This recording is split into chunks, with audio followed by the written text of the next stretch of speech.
사랑해 주님 감사합니다. 이 오후 시간에 주님의 말씀을 듣기 위하여 주님 전에 나왔습니다. 산부 예배 나온 귀한 성도들의 삶에 주님 간섭하시고 인도하셔서 정말 하나님의 말씀을 듣고 열매 맺는 삶 될 수 있도록 축복하여 주시옵소서. 아멘. 부족한 종 다 내셨습니다. 주님 인간의 모습 다 감춰주시고 하나님의 말씀이 선포되는 귀한 시간 될 수 있도록 인도하여 주시옵소서. 아멘. 성령으로 인도하여 주시옵소서. 아멘. 감사하며 예수님의 이름으로 기도하옵나이다. 아멘. 우리 오늘 주신 말씀은 고린도전서 15장 55절부터 58절까지 말씀 함께 교독하도록 하겠습니다. 제가 먼저 55절 말씀 봉독합니다. 사망아 너의 승리가 어디 있느냐? 사망아 내가 쏘는 것이 어디 있느냐? 사망이 쏘는 것은 죄요 죄의 권능은 율법이라. 우리 주 예수 그리스도로 말미암아 우리에게 승리를 주시는 하나님께 감사하노니 그러므로 내 사랑하는 형제들아 견실하며 흔들리지 말고 항상 주의 일에 더욱 힘쓰는 자들이 되라. 이는 너희 수고가 주 안에서 헛되지 않은 줄 알미라. 아멘. 아멘. 아멘. 한번 따라 하시겠습니다. 너희 수고가 헛되지 않은 줄 알미라. 헛되지 않은 줄 알미라. 아멘. 아멘. 오늘 이런 제목으로 함께 말씀을 나누기를 원합니다. 그런데요, 인간의 삶은 헛됩니다. 우리 인간의 삶은 헛됩니다. 허무합니다. 진지하게 우리가 우리의 삶을 좀 되짚어 보면 정말 우리의 인생이 헛되다는 것을 느낄 수 있게 됩니다. 그래서 이 헛되다, 허무라는 것은 어떤 고차원적인 어떤 철학적인 것이 아니라 바로 우리의 실존입니다. 우리의 모습이란 겁니다.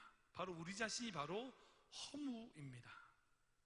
특별히 이민자들의 삶을 제가 신방 같은 걸 가보면서 우리 성도들을 만나볼 때마다 더 느끼는 것이 뭐냐면 이런 허무와 어떤 공허함을 가지시는 모습을 보게 됩니다. 지금까지 열심히 고생하고 살았는데 최선을 다해서 열심히 달려온 것 같은데 마치 모래를 쥔 손처럼 펴보니 아무것도 없더라는 겁니다.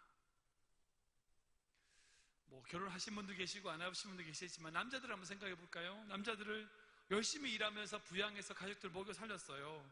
가족들 키웠습니다. 그리고 그게 열정 넘치도록 일을 했어요. 그런데 갑자기 되돌아보니 그렇게 열심히 일하고 열정 넘치게 일했던 젊었던 나의 모습은 온데간데 없고 늙은 힘없는 자신만 발견하게 되더라고요. 우리의 삶을 뒤집어보면 그렇습니다. 가정에서 우리 어머니는 어떠신가요? 어머니는 아내로서 어머니로서 최선을 다해서 아이들을 섬겨요. 가정을 꾸립니다. 그리고 열심히 일도 하면서 살았어요. 그런데 막상 자녀들이 출가하고 아무도 없으면, 곁에 아무도 없을 때 우리는 솔직히 허무한 마음을 느끼게 되더라고요. 우리 청년들은 어떤가요?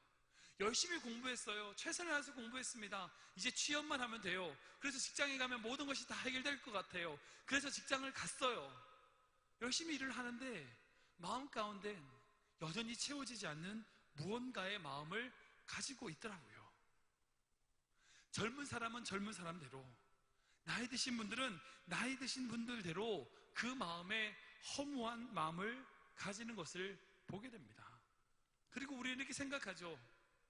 내가 정말 잘 살고 있는 거 맞나? 내가 정말 이렇게 사는 게 바른 길 맞나? 내가 지금 하고 있는 것이 옳은 것인가?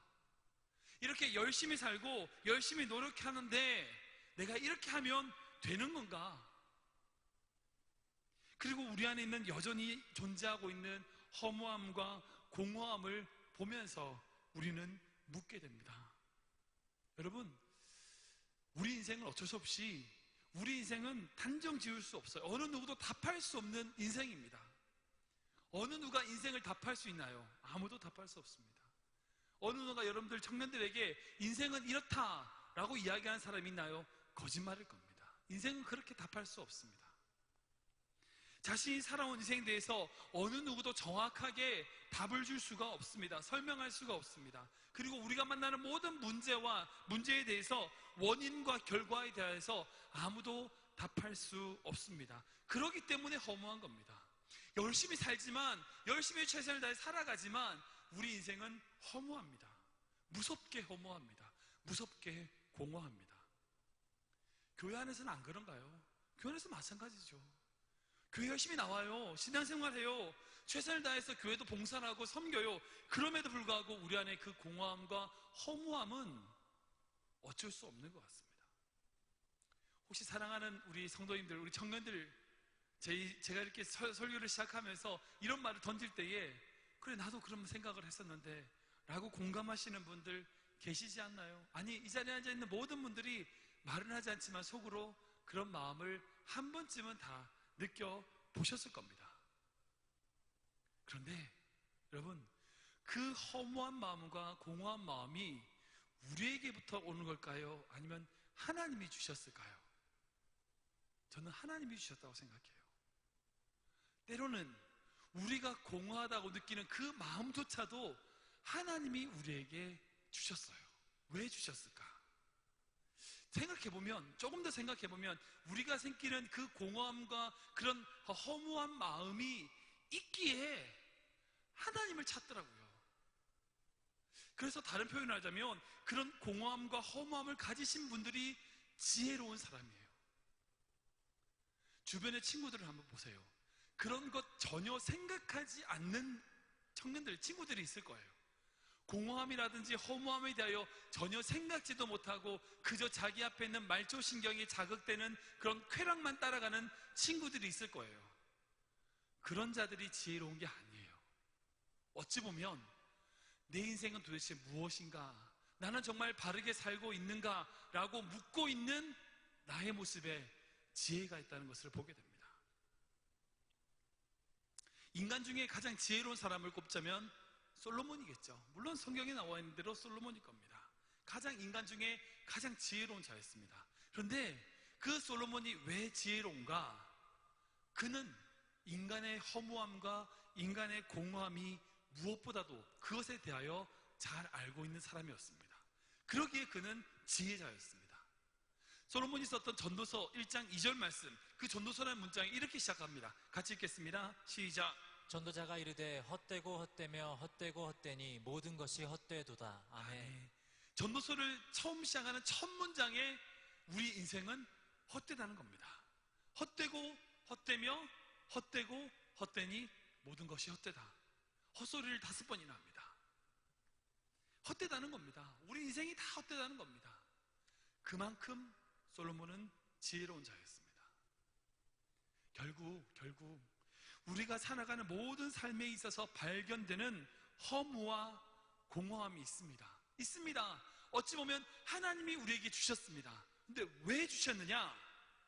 그것을 통해, 그 허무한 마음, 공허한 마음을 통해 하나님을 만나는 중요한 계기와 원동력이 되더라는 거예요. 인간의 삶에 있어서 수고는 헛된 것입니다. 그러나 그 수고가 하나님 안에 있을 때는 결코 헛되지 않다고 우리 주님께서 말씀하고 있습니다. 하나님이 주셨고, 그 헛된 마음을 공허함을 하나님이 주셨고, 그리고 그 헛된 마음 속에서 하나님을 발견했을 때에 하나님이 우리에게 주신 또 다른 메시지는 뭐냐?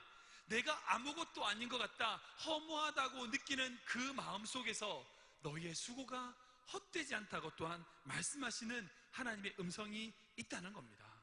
우리가 주님과 상관없을 때는 우리의 삶은 헛된 삶으로 그치지만, 우리가 주님 안에 거한다면 결코 우리의 삶은 헛된 삶으로 그치지 않게 된다는 겁니다.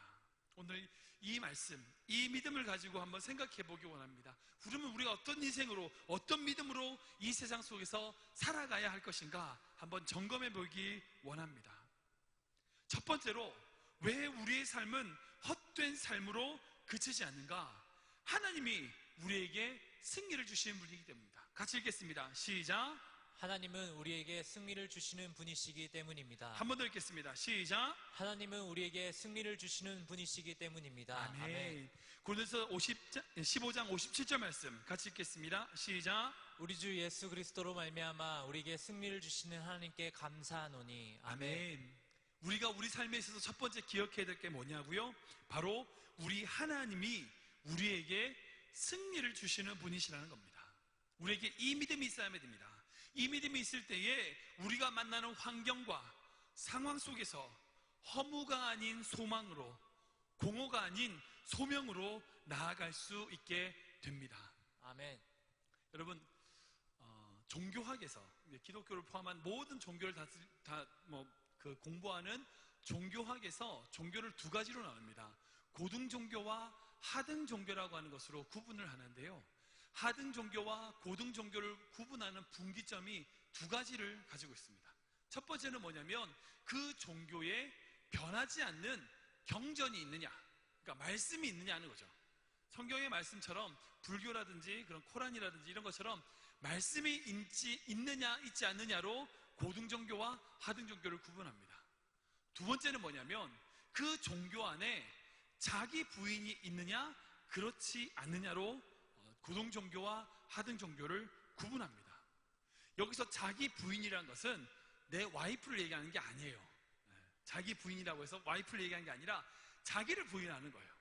나 자신을 부정하고 거부한다는 뜻입니다.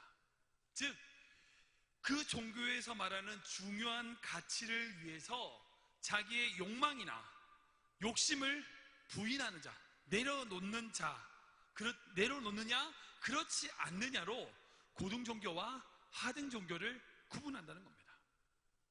자신의 욕심을 위해 종교 행위를 하는 것인지 아니면 그 종교의 가르침에 자신을 들이면서 살아가는지로 고등 종교와 하등 종교를 구분한다는 겁니다. 해탈, 열반이라고 하는 그런 종교적인 목표를 위하여 고행과 수행을 불교는 행합니다. 그래서 종교학에서는 불교를 고등 종교로 분류합니다. 자신들이 생각하는 나자와, 즉 이스라엘식 구원을 위하여 지하드, 개념적이든지 실제적인 영적 전쟁을 치릅니다. 그래서 이슬람교를 고등 종교로 분류합니다. 기독교도 마찬가지입니다. 말씀에 아무든지 나를 따라오려거든 자기를 부인하고 자기 십자가를 지고 나를 따르라, 주님이 말씀하셨습니다. 주님의 뜻을 위하여 우리는 십자가를 져야 되고 우리 뜻을 내려놓아야만 합니다. 그래서 기독교를 고등 종교로 구분합니다. 그런데 모든 고등 종교가 타락을 하게 되면, 문제가 생기고 타락을 하게 되면 나타나는 첫 번째 현상이 뭐냐? 이 자기 부인이 없어져요. 자기를 부인하는 이 현상이 없어진다는 겁니다. 그 종교의 힘을 이용하여 자기의 욕심을 채우는 것에 바로 고등 종교의 타락의 현상이라는 겁니다. 예수님 시대 유대교가 그랬습니다. 바리새인들과 서기관들과 그런 모든 종교 지도자들이 자신의 권력으로 자신의 배를 채웠습니다. 중세시대 카톨릭도 그랬습니다. 교황부터 해서 모든 그런 정치 권력, 교회 권력들이 그 모든 부패를 이루어냈습니다. 교회의 힘을 이용하여 자기의 유익, 자기의 욕심을 채웠습니다. 그리고 지금 한국 교회의 모습도 그렇지 않다고 부인할 수 없습니다.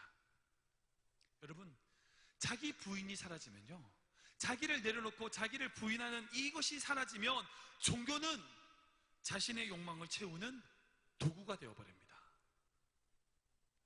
자기 부인이 없어지면, 기독교에 자기를 내려놓는 그 자기 부인이 없어지면 기독교도, 교회도 그저 인간의 욕망을 채워주는 도구에 불과하게 되어버린다는 겁니다. 많은 성도들이 이 믿음 속에서, 이런 잘못된 신앙 속에서 신앙의 패배주의로 빠지는 모습을 보게 됩니다.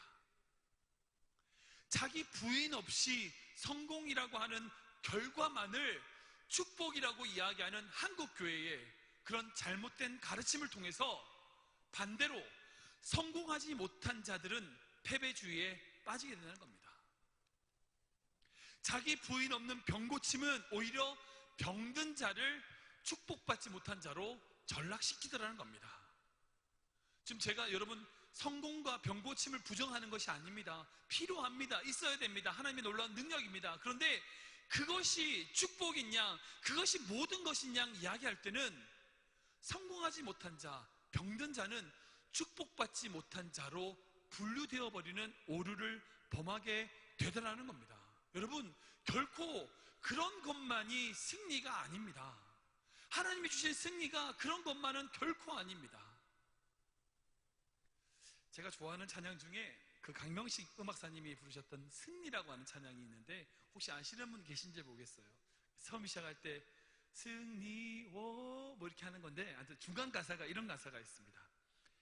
넘겨주시겠어요? 승리가 무엇인 줄 아는가, 승리가 무엇인 줄 아는가, 하고 싶은 말, 그 많고 많은 말 힘겹게 억누르고 오직 주께서만 말씀하게 하는 것, 바로 승리라네. 이런 가사가 있습니다. 2절을 보면요, 더 좋고 편한 가능성의 유혹을 저련히 잘라버리고 오직 주님만 따라가는 것, 이것이 승리라는 겁니다. 그리고 후렴에 이렇게 고백해요. 결과가 어떠해도 주님만 빛나시고 주님만 영광 받으시고 주님의 평안이 내 안에 있다면 그것이 바로 승리라는 것입니다. 여러분 기억하십시오. 결과가 승리가 아니에요. 여러분, 결과가 승리가 아니에요. 결과가 아무리 잘 좋게 됐다 하더라도 그것이 승리가 아니라는 겁니다. 여러분, 내 안에 주님이 사시는 것이 승리입니다. 아멘. 한 번 더. 내 안에 주님이 사시는 것이 승리입니다. 아멘. 많은 교회에서 결과를 승리라 말하는 순간 기독교의 자기 부인이 사라집니다. 여러분, 젊은 여러분, 청년들 꼭 기억하십시오. 결과가 승리가 아닙니다. 내가 지금 주님의 말씀 안에서 날마다 동행해 나가는 것, 그 말씀 붙잡고 내 입술로 주님의 말씀이 선포되는 것, 내 삶으로 주님의 모습이 나타나는 것, 이것이 승리라는 겁니다. 여러분들 삶에 그 승리가 있기를 주님을 축복합니다. 아멘. 여러분, 왜 인생이 허무하다고요? 왜 내가 인생을 허무하게 느낍니까? 그 판단의 근거는 우리가 지금 이루어 놓은 인간적인 성공과 승리가 없다는 생각 때문입니다. 아니요, 그렇지 않습니다. 인간적인 성공이 없다 할지라도, 인간적인 성공과 승리가 없다 할지라도 우리에게 승리를 주시는 분이 하나님이시라면 그 하나님을 바라볼 때 우리는 우리 인생의 허무함을 극복할 수 있습니다. 아멘. 인간의 관점이 아닌 하나님의 관점으로 우리 삶을 바라볼 때에 주님이 주시는 승리를 누릴 수 있게 된다는 것입니다. 아멘. 우리 로마서 8장 28절 말씀 같이 읽겠습니다. 시작. 우리가 알거니와 하나님을 사랑하는 자 곧 그의 뜻대로 부르심을 입은 자들에게는 모든 것이 합력하여 선을 이루느니라. 아멘. 아멘.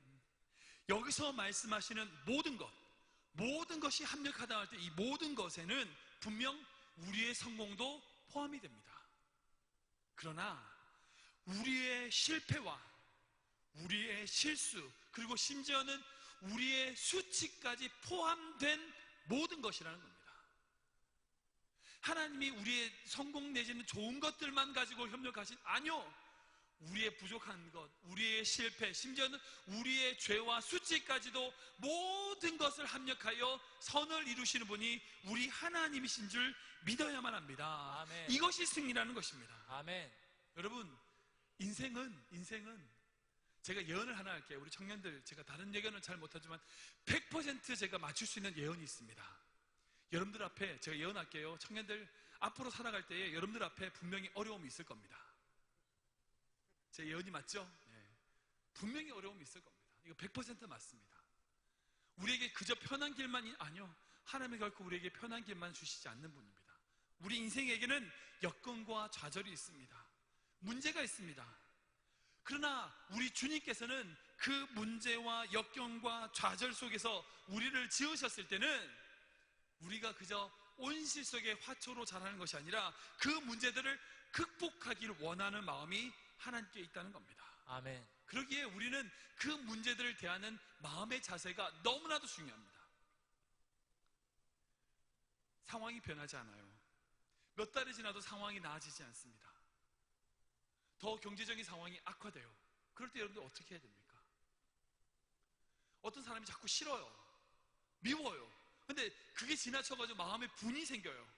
분노가 생깁니다. 그리고 더 안 좋은 생각들이 자꾸 들어요. 그때 어떻게 해야 됩니까? 혹시 우리의 병이 발견되거나 없던 병이 갑자기 생기거나 우리의 친구나 우리의 자녀에게 문제가 갑자기 생겼어요. 내가 감당할 수 있는 문제가 생겼습니다. 그럴 때 어떻게 해야 됩니까? 그럴 때 연약한 인간들은 자꾸 더 최악의 상황들을 생각하게 됩니다. 더 안 좋은 상황들만 생각하게 돼요. 아니요. 그런 문제들 앞에서 여러분 꼭 기억하십시오. 여러분들의 믿음이 작동되어야 됩니다. 아멘. 믿음은 푸른 초장에서 작동되는 것이 아니고요, 홍해 앞에서 작동되는 것이 믿음이라는 겁니다. 아멘. 문제가 앞에 있을 때에 그 문제 속에서 작동되어지는 것이 믿음이라는 것입니다. 아멘. 하나님께서는 우리가 가진 문제보다 더 크신 분인 줄 믿으시기 바랍니다. 아멘. 이미 모든 문제의 해결점을 갖고 계시는 분이라고 믿으시기 바랍니다. 아멘. 그래서 우리가 최선을 다해서 우리 앞에 놓여져 있는 그 문제에 대하여 선한 싸움으로 싸워나갈 때에 결국 승리를 주신 분이 하나님이시란 것 믿으시기 바랍니다. 아멘. 그 믿음이 있다면 우리 앞에 어떤 것이라도 허무한 마음, 공허한 마음이 아닌 승리로 나아가게 된다는 것입니다. 아멘. 제가 잊지 못하는 간증이 하나 있어요. 저 CBMC라고 해서 우리 사업하시는 그런 분들이 모이는 모임이 있습니다. 그 단체에서 어느 장로님이 간증하셨던 간증인데, 제가 그 간증을 라디오 설교를 들으면서 되게 은혜를 받았던 적이 있습니다. 그 장로님은 고등학교 때까지 신앙생활을 아주 열심히 하셨던, 그 시골 교회에 가서 신앙생활을 열심히 하셨던 분이셨어요. 근데 고등학교를 딱 졸업하자마자 서울로 딱 올라오셔서 사업을 하셨어요. 근데 그 사업이 대박이 난 거예요. 얼만큼 대박이 났냐? 혹시 군대 더블백 아세요? 유시진 대위가 처음 나왔을 때 메고 있었던 가방 있죠? 네. 아는 사람들 다 눈치챘네. 아무튼 그게 더블백인데, 그 더블백에 가득 이제 현금을 가득 채워서 올 만큼, 매일 저녁 그렇게 돈을 많이 가져올 만큼 장사가 잘 됐어요. 그러니까 돈 셀 시간이 없을 만큼 장사가 된 거예요. 그러니까 얼만큼 장사 잘했는지 알겠죠? 한번 생각해 보세요. 고등학교 때 신앙생활 참 잘하다가 20살 때 서울 올라와서 사업을 했는데 대박이 났어. 장사가 잘 돼서 돈을 많이 벌었어요. 그러면 하나님과 가까워질까요? 멀어질까요? 가까워질까요? 멀어질까요? 어떻게 알아요? 해봤어요? 네, 멀어지죠. 네. 20살에 뭘 알겠어요? 돈을 버니까, 엄청나게 버니까 이걸 가지고 흥청망청 살기 시작했어요. 술 마시고 무슨 룸사롱 다니고 좋은 차나 사고 막 돈 써가면서 막 펑펑 써가면서 그렇게 타락된 생활을 했어요. 하나님 가만히 두실까요? 치셨죠. 20대 후반에 팍 하나님이 치셨는데 엄청나게 망하게 됐어요. 얼마큼 망했냐? 자기 있는 재산 다 날리고 돈을 못 갚아가지고 감옥에 들어가는, 경제사범으로 감옥에 들어갈 만큼 쫄딱 망했어요. 같이 사업하는 사람은 도망을 가고 이 장로님만 감옥에 완전히 들어갔어요. 생각해보세요. 고등학교 때 신앙생활 참 잘하다가 20살 때 돈 잘 벌어서 흥청망청 했어요. 근데 실수해서 잘못해서 감옥에 들어갔어. 그럼 하나님과 가까워질까요? 멀어질까요? 어떻게 알아요? 해봤어요. 가까워지죠. 예, 가까워질 수밖에 없죠. 깨달은 거예요. 자기가 잘못 살았구나. 내가 돈 벌 때 내 힘으로 돈 번 줄 알았구나. 내가 잘나서 그런 줄 알았구나. 땅을 치며 후회하기 시작했어요. 그리고 감옥에서 나와서 새로 사업을 시작하셨어요. 근데 이때 너무 잘하는 거예요. 신실하게, 하나님 앞에서 정직하게, 그리고 하나님께 교만하지 않고 겸허한 마음으로 그 사업을 이뤄내셔서 그 사업에 성공을 하셔서 모든 기업인들 앞에서 간증을 하셨어요. 그리고 마지막에 뭐라고 얘기하시냐면, 젊었을 그때 제가 망하지 않았으면 인생이 망했다는 거예요. 잘 망했다는 거예요. 잘 망한 거 맞죠? 네. 혹시 이 자리에 앉아 계신 분 중에 지금 그 장로님처럼 감옥이라든지 내지는 그런 마음의 감옥이라든지 어려운 가운데 계신 분 계십니까? 걱정하지 마십시오. 하나님은 우리에게 승리를 주시는 분이십니다. 아멘. 지금 내가 보기에는 실패한 것 같고, 지금 내가 보기엔 아무것도 안 가진 것 같고, 지금 내가 보기엔 아무것도 없는 것다 할지라도 아니요. 하나님이 살아계시다면, 그 하나님이 우리에게 승리를 주시는 분이라면 우리의 삶은 결코 헛된 삶이 되지 않습니다. 우리의 수고는 결코 헛되지 않은 줄 믿으시기 바랍니다. 아멘. 두 번째로, 우리의 삶이 헛되지 않는 이유는 하나님이 우리에게 영원한 생명을 주시는 분이시기 때문입니다. 같이 읽겠습니다. 시작. 하나님은 우리에게 영원한 생명을 주시는 분이시기 때문입니다. 한 번 더 아멘. 읽겠습니다. 시작. 하나님은 우리에게 영원한 생명을 주시는 분이시기 때문입니다. 아멘. 우리 52절과 53절 말씀 같이 읽겠습니다. 시작. 나팔 소리가 나매 죽은 자들이 썩지 아니할 것으로 다시 살아나고 우리도 변화되리라. 이 썩을 것이 반드시 썩지 아니할 것을 입겠고 이 죽을 것이 죽지 아니함을 입으리로다. 아멘. 아멘. 고린도서 15장은 사도 바울에게 있어서 가장 대표적인 말씀 중에 한 가지입니다. 바울 서신, 이 고린도전서에 가장 유명한 장이 두 개가 있어요. 유명한 장 첫 번째는 뭐냐면 사랑장이라고 불리는 고린도전서 13장, 우리 지난주에 담임 목사님 설교하셨던 사랑장이 있고요. 두 번째로 유명한 장이 바로 오늘 읽은 고린도전서 15장 부활장이라고 불리는 장이에요.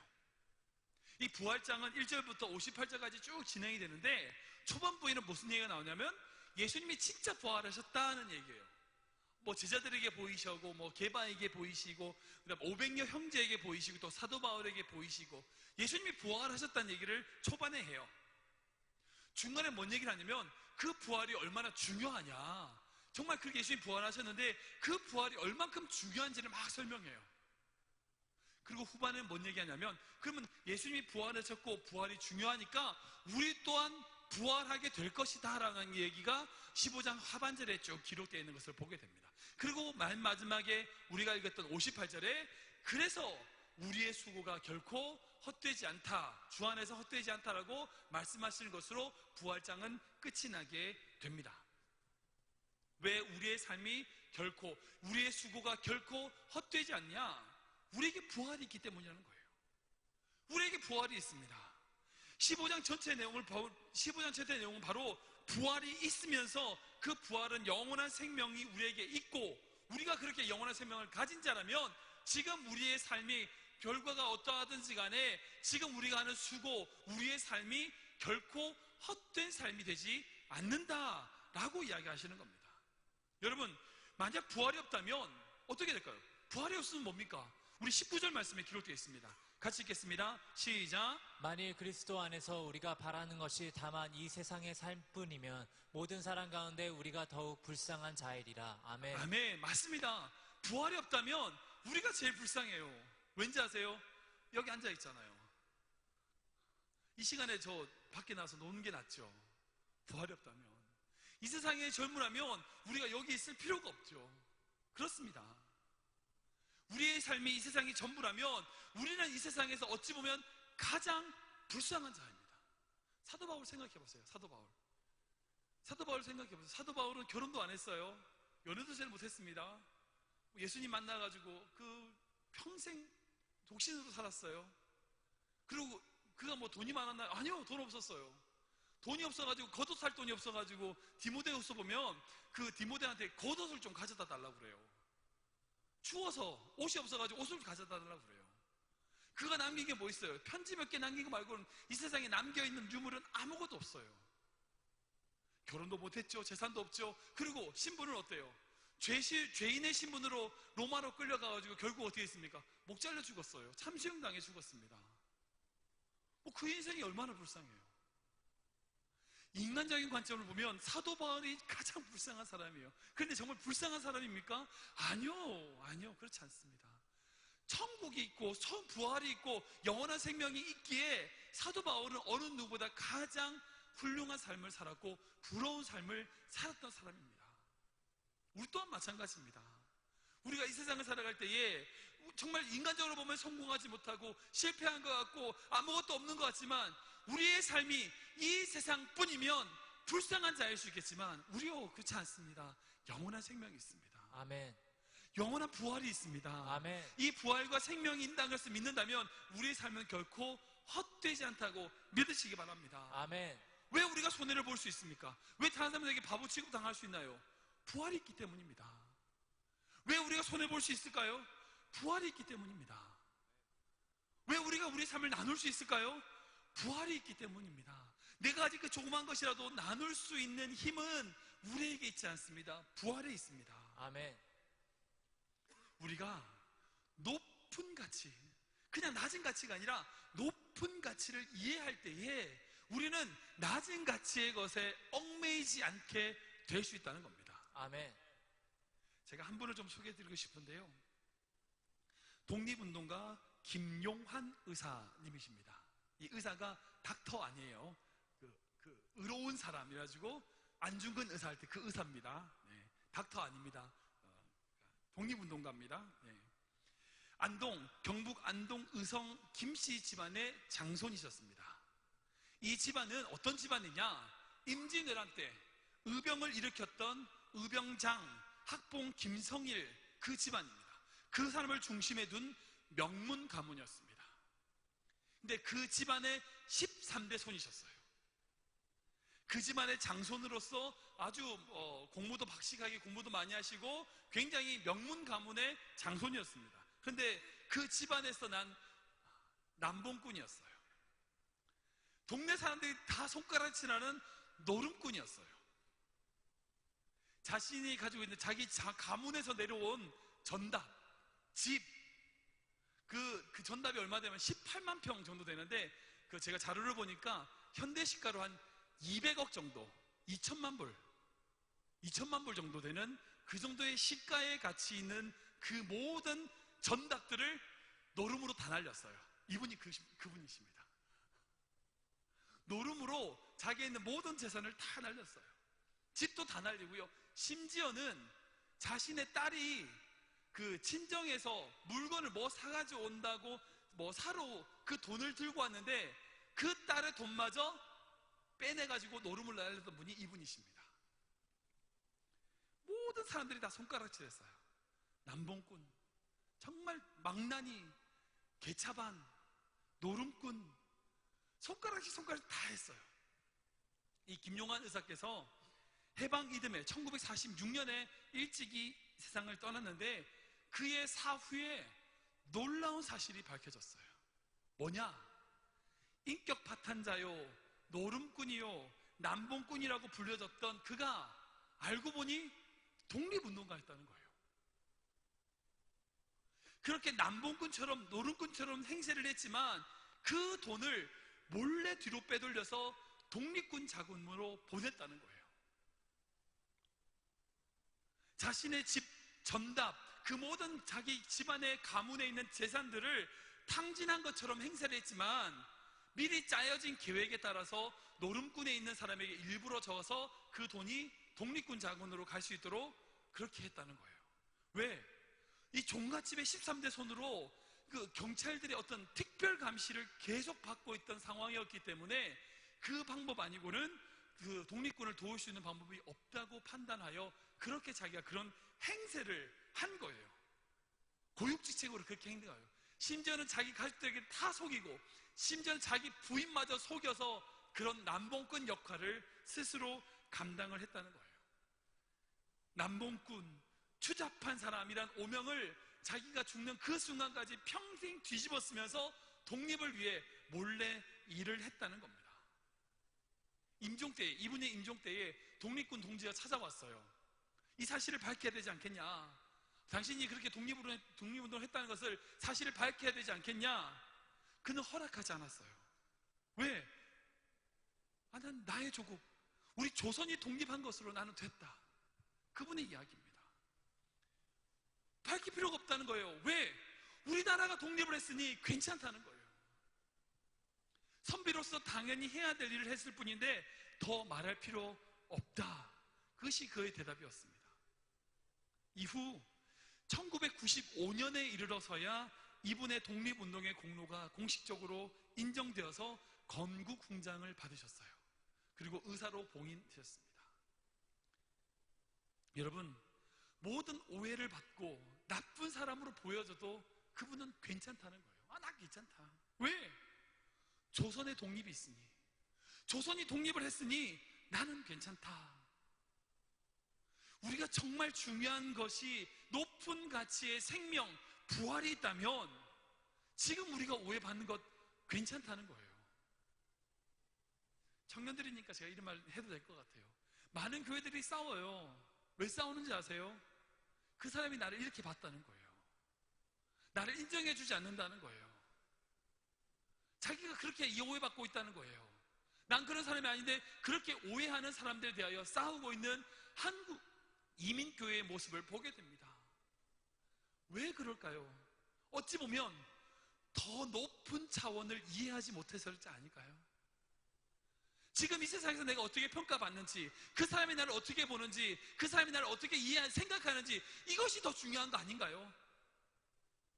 혹시 그런 것이 있다면 우리 마음에 더 높은 차원의 생명, 부활의 가치가 다 느껴지지 못해서 그런 걸로 싸우고 있지 않는지 우리 스스로를 돌아봐야 됩니다. 우리가 오해받으면 뭐 어때요? 부활이 있는데, 내가 그렇게 보여진지 뭐해요? 우리에게 생명이 있는데, 더 높은 가치를 추구하는 그런 믿음이 우리에게 있어야 된다는 겁니다. 세 번째로, 왜 우리의 삶이 헛된 삶으로 그치지 않느냐?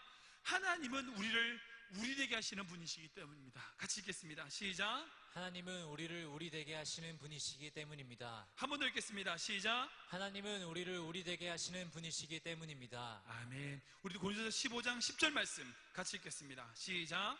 그러나 내가 나된 것은 하나님의 은혜로 된 것이니 내게 주신 그의 은혜가 헛되지 아니하여 내가 모든 사도보다 더 많이 수고하였으나 내가 한 것이 아니요 오직 나와 함께 하신 하나님의 은혜로라. 아멘. 아멘. 아멘. 아까 말했던 1번과 2번은 다소 미래적인 개념이라면 이 3번은 우리 현재의 모습, 지금 우리의 모습의 개념입니다. 과거로부터 지금까지 나를 나 되게 하신 것이 하나님이라면, 그죠? 과거에서부터 지금 내까지 나를 나 되게 하신 분이 하나님이시라면 우린 결코 낙심할 필요가 없습니다. 왜? 결국 그분 앞에 결국 그분은 우리를 빚어 가실 분이시기 때문입니다. 아멘. 여러분 한번 생각해 보세요. 여러분들 과거 어떠셨습니까? 과거 여러분들의 모습은 어떠셨습니까? 지금 여러분들 상상하고 있는 생각하고 있는 이 모습, 여러분들의 모습은 과거에 상상을 했던 모습입니까? 지금까지 여러분들을 인도하시고 나를 인도하시고 나의 모습을 만드신 분이 우리 하나님이시라면 결국 앞으로도 나를 인도하실 분, 그 분이 하나님이신 줄 믿으시기 바랍니다. 아멘.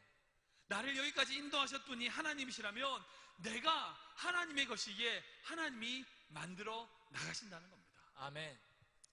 어느 개척교회 목사님의 간증 중에 제가 잊지 못할 간증이 하나 있습니다.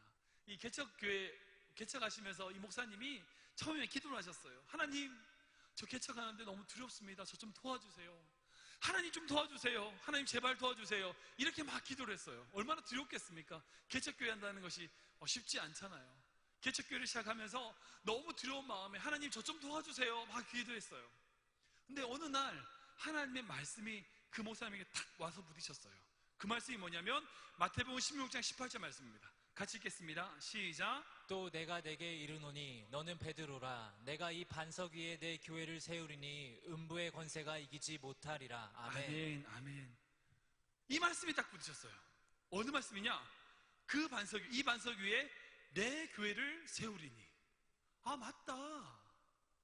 내가 개척한다고 내 교회라고 생각했는데 아니구나. 예수님 교회구나. 이해되시죠? 아, 내가 개척한다고 그 개척하는 목사님이 자기 교회라고 생각했는데 아니요. 개척은 그분이 하시는 거지만 그 교회는 목사님의 교회가 아니라 누구의 교회예요? 예수님 교회예요. 그 기도의 내용이 바뀐 거예요. 어떻게 바뀌었냐? 예수님 저 좀 도와주세요. 예수님 개척하는데 좀 도와주세요. 이렇게 기도하는 게 아니라 기도가 바뀌었어요. 예수님, 제가 도와드릴게요. 예수님 제가 도와드릴게요. 예수님 교회니까 제가 좀 봐드려서 좀 도와드릴게요. 기도가 바뀐 거예요. 예수님, 그전에는 자기가 안 달라서 자기 교회라고 생각하고 기도했는데 아니요, 예수님 교회니까 제가 예수님 도와드릴게요. 기도가 바뀐 거예요. 여러분, 그 교회가 개척을 성공했을까요? 못했을까요? 어떻게 알아요? 당연히 성공했죠. 되게 성공하고 한국교회의 모범적인 교회로 성장하고 있는 귀중한 교회입니다. 우리에게 이 믿음이 있어야 돼요. 이사야 43장 1절 말씀 같이 한번 읽겠습니다. 43장 1절 시작. 야곱아, 너를 창조하신 여호와께서 지금 말씀하시느니라. 이스라엘아, 너를 지으신 이가 말씀하시느니라. 너는 두려워하지 말라. 내가 너를 구속하였고 내가 너를 지명하여 불렀나니 너는 내 것이라. 아멘. 따라 하시겠습니다. 너는 내 것이라. 너는 내 것이라. 너는 내 것이라. 너는 내 것이라. 우리가 누구의 것이라고요? 하나님. 예, 하나님의 것입니다. 하나님의 것이면, 내가 하나님의 것이면 걱정할 필요가 있어요, 없어요? 없습니다. 그러니까 내가 하나님의 것이면 내 문제가 누구의 문제가 돼요? 하나님의 문제가 되는 거죠. 예. 하나님 문제입니다. 여러분들이 아픈 것도 여러분의 문제가 아닙니다. 누구의 문제예요? 하나님. 예, 하나님 문제입니다. 여러분들 경제적인 문제 여러분의 문제가 아니에요. 누구의 문제예요?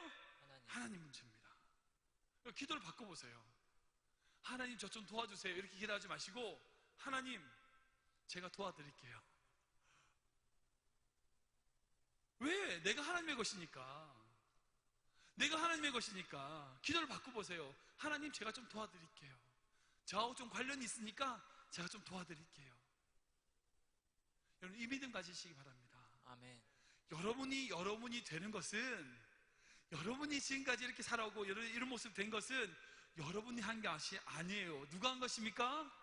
하나님이 한 거예요. 왜? 하나님의 것이니까. 그러면 앞으로도 내가 삶에 있어서 나의 삶을 이끌어 나갔을 때 우리의 삶이 헛되지 않는 이유는 뭐냐면 하나님이 계시니까, 내가 하나님의 것이니까. 아멘. 여러분들, 이 믿음이 여러분들 삶을 견인하시기 바랍니다. 아멘. 말씀을 정리하겠습니다. 제 말씀을 준비하면서 이런 마음이 들더라고요. 6일 동안 열심히 세상에서 일을 하고 주일날 교회에 나오셔서 또 사역하고 섬기시는 성도님들을 뵐 때 제가 참 부끄러웠습니다. 밤늦게까지 일을 하고 새벽에 일찍 일어나서 주회 전에 달려 나와서 기도하시는 성도님들의 기도를 볼 때 제가 참 부끄러웠어요. 낮에 열심히 일하시고 저녁도 채 먹지 못한 채 수요 예배와 금요 철야를 달려오시는 그 성도님들의 찬양을 보면서 제가 많이 부끄러웠습니다. 그렇게 열정으로 자신의 삶에 최선을 다해 살아가시는 그런 성도님들의 모습을 볼 때 목회자로서 제가 참 많이 부끄러웠습니다. 그렇게 열심히 신앙생활을 하고 그렇게 열심히 살아가는데도 불구하고 삶의 경제적인 부분이나 사회적인 성공을 못하고 오히려 몸에 병이 생기거나 자녀의 문제, 경제적인 문제로 어려움을 당하시는 성도님은 계시지 않는지요? 아니, 혹시 그런 문제가 없다 할지라도 마음에 허무하고 공허한 마음, 감출 길 없는 외로움을 느끼시는 성도님들 혹시 계시지 않습니까? 여러분, 분명 우리 인생은 허무합니다. 허무한 것이 사실입니다. 우리 마음에 허무한 마음 찾아올 수 있습니다. 누구나 다 그런 마음 가질 수 있습니다. 그러나 그런 마음이 나에게 있다고 할지라도 그러나 여러분, 이 믿음 가지십시오. 우리의 수고와 우리의 삶은 결코 헛되지 않는다는 겁니다. 아멘. 왜냐하면 하나님은 살아계시기 때문입니다. 아멘. 여러분, 하나님이 여러분들의 삶을 함께 하신다면 여러분들의 삶은 결코 허무한 삶이 아닙니다. 아멘. 헛된 삶이 아닙니다. 아멘. 이 말씀이 오늘 하루에 최선을 다하는 여러분들에게 위로가 되시길 지금 축복합니다. 아멘. 여러분, 우리의 인생은 결코, 우리의 수고는 결코 헛되지 않습니다. 왜냐하면 하나님이 여러분들의 하나님이시기 때문입니다. 아멘. 그 하나님이 여러분들에게 승리를 주시는 분이시며 그 하나님이 여러분들에게 영원한 생명을 주시는 분이고, 그리고 지금까지 여러분을 여러분 되도록 만드셨고 인도하셨던 분이시기에 그 하나님이 살아계시다면 결코 우리의 삶은 헛되지 않습니다. 아멘. 마지막으로 고린도서 15장 58절 마지막 절 한번 읽겠습니다. 시작. 그러므로 내 사랑하는 형제들아 견실하며 흔들리지 말고 항상 주의 일에 더욱 힘쓰는 자들이 되라.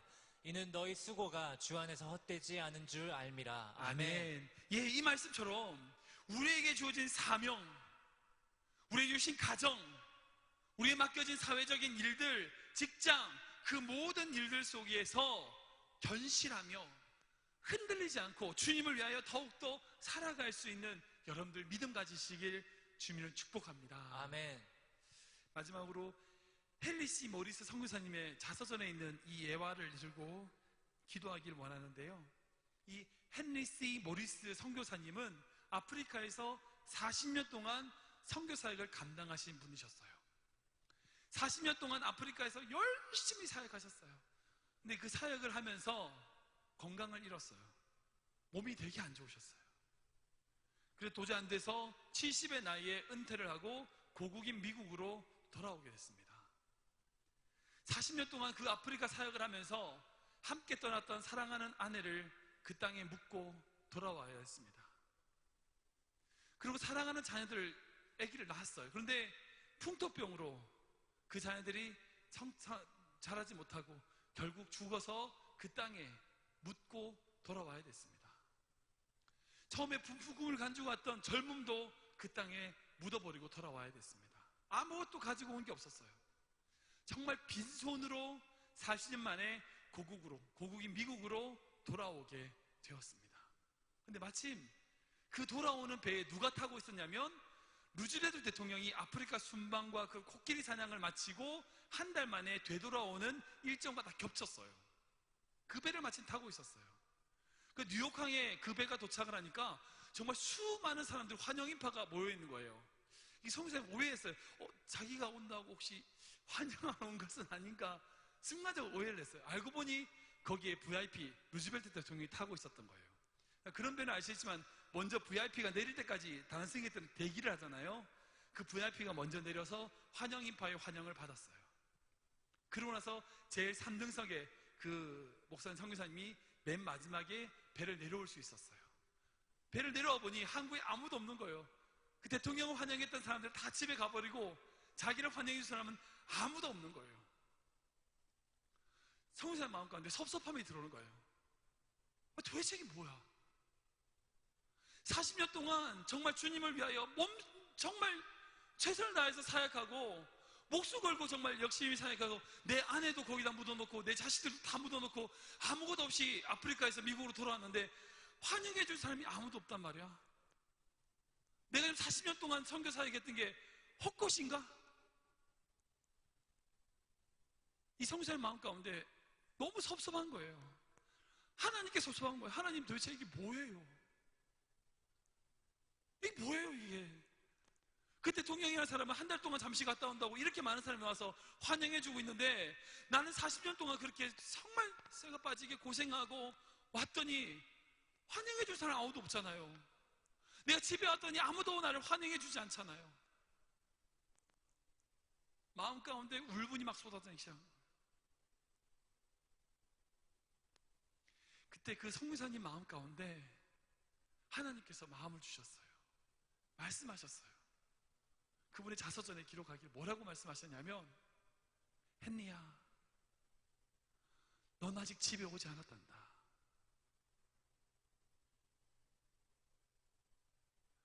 넌 아직 집에 오지 않았단다.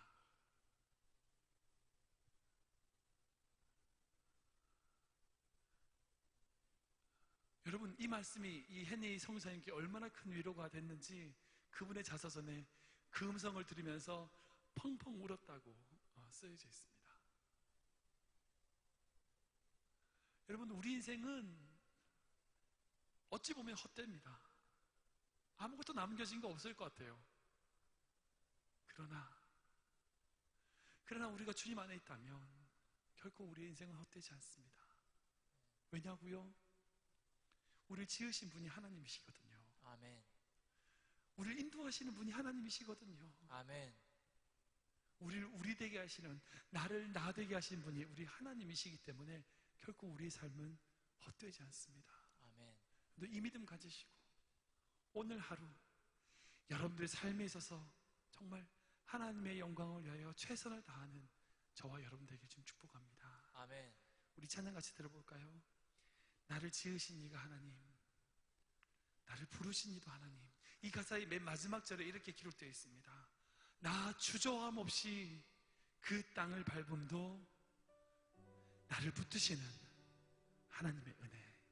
여러분들, 우리가 더욱더 우리 삶을 하나님께 원들을 수 있는 힘, 바로 주님의 은혜 때문인 줄 믿습니다. 아멘.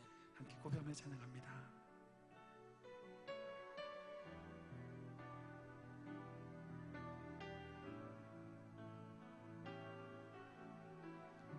나를 지으신 이가, 나를 지으신 이가 하나님, 나를 부르신 이가 하나님, 나를 보내신 이도 하나님,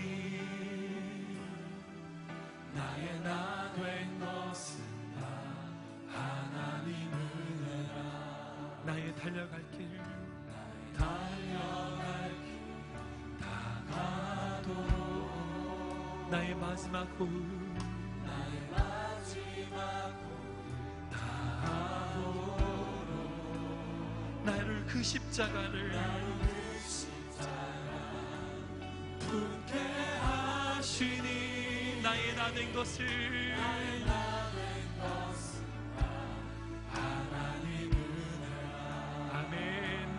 한량없는 은혜, 한량없는 은혜,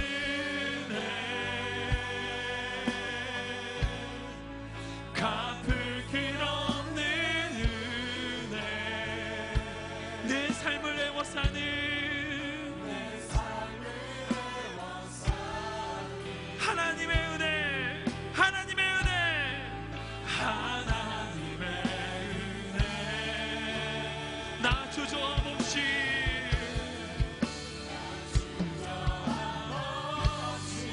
그 땅을 밟은 너, 그 땅을 밟은 너, 나를 붙드시는, 나를 붙드시는 하나님의 은혜, 하나님의.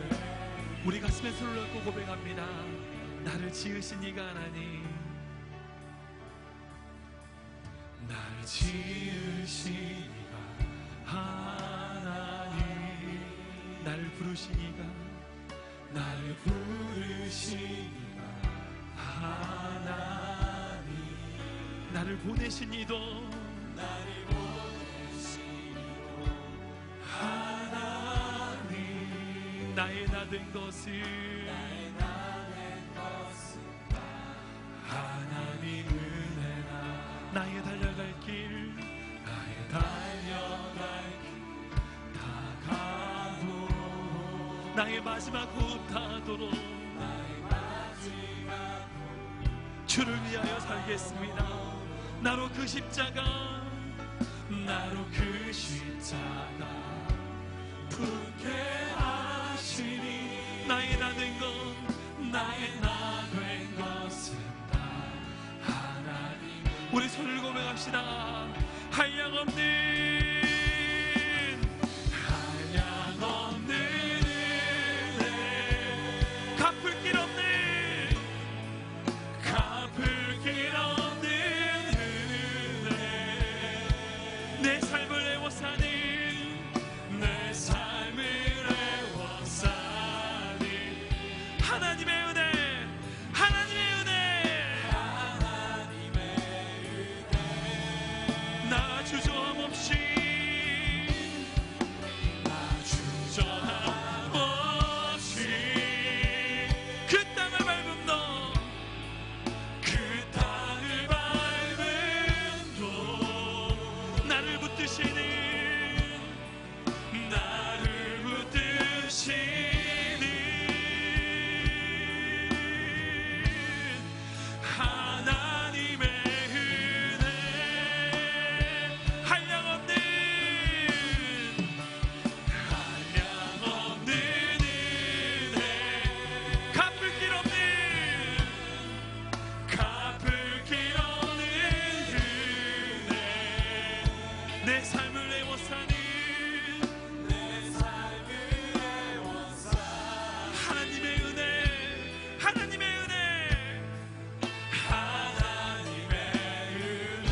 주님 안에 있음을 고백합니다.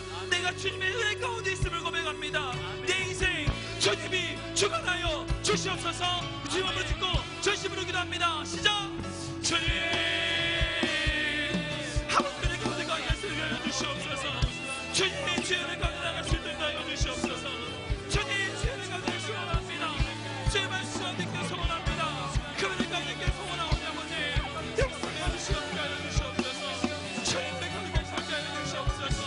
주님의 가운데 소원하오니 아버지의 가운데 나갈 수 있도록 주님을 사모하여 주시옵소서. 아버지 붙잡아주시고 하여 주시옵소서. 아버지의 가운데 나가게 하여 주시옵소서. 주님을 사모합니다. 주님을 구합니다. 내 인생 가운데 사정하신 그리스도의 사랑 가운데 갈 수 있도록 아버지 붙잡아주시옵소서. 주님을 사랑해 주시옵소서. 주님을 나갈 수 있도록 하여 주시옵소서. 아버지 주님을 사랑해 하여 주셔서 주님을 사랑하시도록 아버지 하여 주시옵소서. 주님의 주님이 필요합니다. 살아계시는 주님을 하여 주시옵소서. 주님 하여 주시옵소서. 주님을 하게 하여 주시옵소서. 주님을 하시고 나갈 수 있도록 아버지 붙잡아주시옵소서. 승리하게 하여 주시옵소서. 아버지 역사해 주시옵소서. 하나님, 우리가 이 세상을 살아갈 때에 우리 마음에 찾아오는 수많은 허무함과 공허함을 가지게 됩니다. 정말 난 지금 잘하고 있는가? 내가 살고 있는 이 방법이 맞는가? 이 길이 맞는가? 걱정도 됩니다. 특별히 우리 청년들의 인생 가운데 꿈과 비전을 몰라 어디로 가야 될지 모르는 그런 혼돈과 두려움이 우리 앞에 있습니다. 그러나 우리의 모든 삶이 주님 것임을 믿고 의지하고 나아갈 때에 넉넉히 이기는 역사를 경험케 하여 주시옵소서. 아멘. 그리함으로 우리가 더욱 주의 일에 힘쓰며 주님의 영광을 위하여 살아가는 삶 살게 하여 주시옵소서. 아멘. 우리의 힘이 아닌 주님 의지하게 하여 주시옵소서. 아멘. 우리에게 승리 주실, 또한 우리에게 영원한 생명을 주실, 그리고 우리를 우리 되게 하실 예수 그리스도의 이름으로 감사하며 기도하옵나이다. 아멘. 아멘.